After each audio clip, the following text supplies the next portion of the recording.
এই যে দুইজন, এই যে জার্সি পরে তিনজন।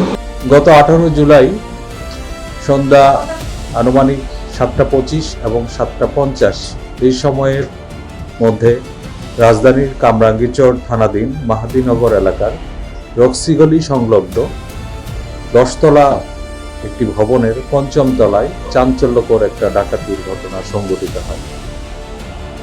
উক্ত ডাকাতির ঘটনার সাথে প্রত্যক্ষভাবে জড়িত থাকার অভিযোগে কামরাঙ্গীরচর থানা পুলিশ কামরাঙ্গীরচর থানা এলাকায় অভিযান পরিচালনা করে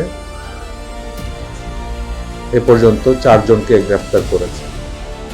গ্রেফতারকৃতরা হলো জিয়াসমিন ওরফে জেসমিন, মোহাম্মদ সজীব আলম, মোহাম্মদ রিপন মিয়া এবং মোহাম্মদ ফারুক খান।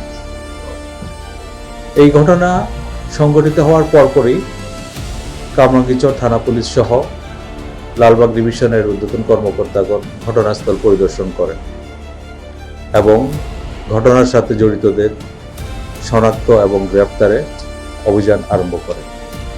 তারই প্রেক্ষিতে গত রাত আনুমানিক 12:10 এই ঘটনার সাথে প্রত্যক্ষভাবে জড়িত মোহাম্মদ সজীব আলমকে কামরাঙ্গীরচর থানাধীন মুসলিমবাগ এলাকা থেকে গ্রেফতার করা হয়। সজীবকে গ্রেফতারের পর তার কাছ থেকে পাওয়া তথ্যের ভিত্তিতে পরবর্তীতে আমরা মোহাম্মদ রিপন মিয়াকে গ্রেফতার করি একই এলাকা থেকে। এই সময় রিপন মিয়ার দেখানো তথ্য মতে তার বাসা হতে লুণ্ঠিত নগদ 1 লক্ষ টাকা উদ্ধার করা হয়। এই দুজনের কাছ থেকে পাওয়া তথ্য এবং জিজ্ঞাসাবাদে এবং গোয়েন্দা তথ্যের ভিত্তিতে একই রাতে কামরাঙ্গীরচর থানা এলাকা আরেকটা অভিযান পরিচালনা করে এই ঘটনার অন্যতম নেতৃত্বদানকারী ফারুক খানকে গ্রেফতার করা হয়। ফারুক খানের কাছ থেকেও একই সময়ে তার শয়নকক্ষ থেকে তার দেখানো মতে নগদ 1 লক্ষ টাকা উদ্ধার করা হয়। এই 3 জনকে গ্রেফতার করার পরে আমরা তাদেরকে ব্যাপক জিজ্ঞাসাবাদ করি এবং ঘটনার প্রকৃত রহস্য উন্মোচনের জন্য আমাদের তৎপরতা অব্যাহত রাখি। তার এই ফলশ্রুতিতে আমরা জানতে পারি এই ঘটনার মূল হোতা এবং মূল পরিকল্পনাকারী একই ভবনে 7ম তলায় বসবাসরত জিয়াসমিন ওরফে ইয়াসমিন নামে এক গৃহবধূ।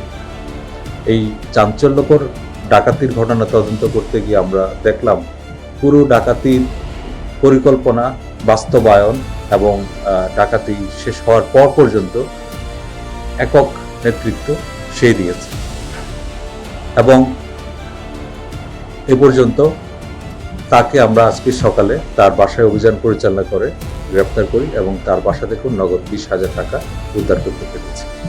এছাড়া ফারুক খানের হেফাজত হতে লুণ্ঠিত স্বর্ণালংকার আমরা উদ্ধার করেছি এবং কয়েকটা অলংকার এখনো মিসিং আছে, সেগুলো উদ্ধারের জন্য আমাদের তৎপরতা অব্যাহত আছে।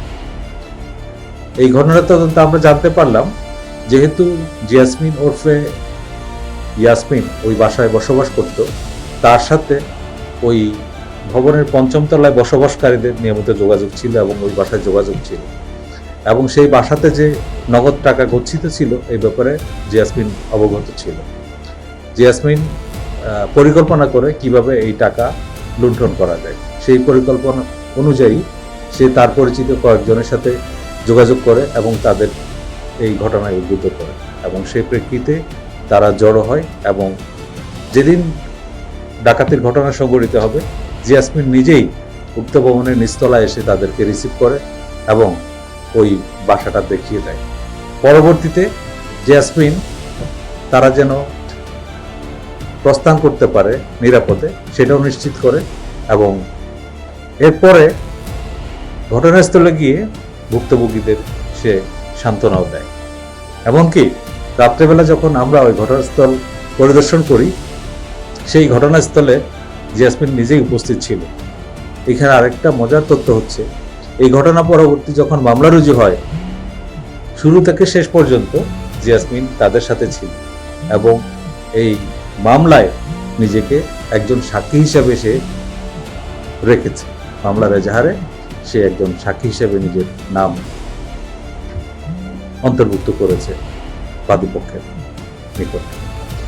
তো এই বিষয়টা পুরোপুরি একটা চাঞ্চল্যকর ঘটনা। এই ঘটনায় আমরা এই পর্যন্ত মোট 8 জনের জড়িত থাকার তথ্য প্রমাণ পেয়েছি। 4 জন ইতিমধ্যে গ্রেপ্তার হয়েছে এবং ঘটনায় জড়িত অন্যান্যদের গ্রেপ্তারে আমাদের তৎপরতা অব্যাহত রয়েছে।